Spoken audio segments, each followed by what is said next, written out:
-18 degree সেলসিয়াসে আজকে আমাদের এখানে পুরা তুষার ঝড় হচ্ছে। তুষার ঝড় বলতে টর্নেডো হচ্ছে তুষারের। যারা তুষার ঝড় দেখেননি, এই যে দেখেন, তাদের জন্য আজকে আমি তুষার ঝড় দেখাবো। আর যারা এই বরফের আনন্দ নিতে চান, দেখেন কতটা আনন্দের।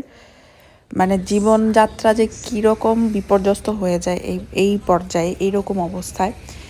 মানে কাজে তো অবশ্যই বের হতে হয়। আর এই যে দেখতে পাচ্ছেন, মানে ভিডিওতে বোঝা যাচ্ছে না, সরাসরি আমি জানি না আপনার ভিডিওতে কেমনটা বুঝছেন, কিন্তু সরাসরি কিন্তু যা তা অবস্থা। মানে একদম ব্যাগ আমার ভরে গিয়েছিল, বরফ দিয়ে স্তূপ হয়ে গিয়েছিল, আমার জ্যাকেট, আমার সব কিছু। আর যে যেভাবে পারছিল জাস্ট দৌড়াচ্ছিল, কারণ বাতাসও ছিল, বরফের একটা বেগও ছিল। মানে ঝুম বৃষ্টি যেরকম বলে, সেরকম ঝুম বরফ পড়ছিল। তো এটা হচ্ছে পোল্যান্ডের তুষার ঝড়।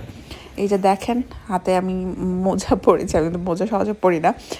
সো এই যে আমার আমার অবস্থা দেখেন কি অবস্থা, এরকম তো পড়ছেই। আর দূর থেকে না সব কিছুই খুব সুন্দর। এই জিনিসটা আমাদেরও খুব মনে হতো, ইস কবে দেখবো বরফ বা কিছু। কিন্তু প্রথম প্রথম আসলে আপনাদের যে পরিমাণ ভালো লাগাটা কাজ করবে, কিছুদিন পরে কিন্তু সেই ভালো লাগাটা আর কাজ করবেন না। দেখেন কি অবস্থা।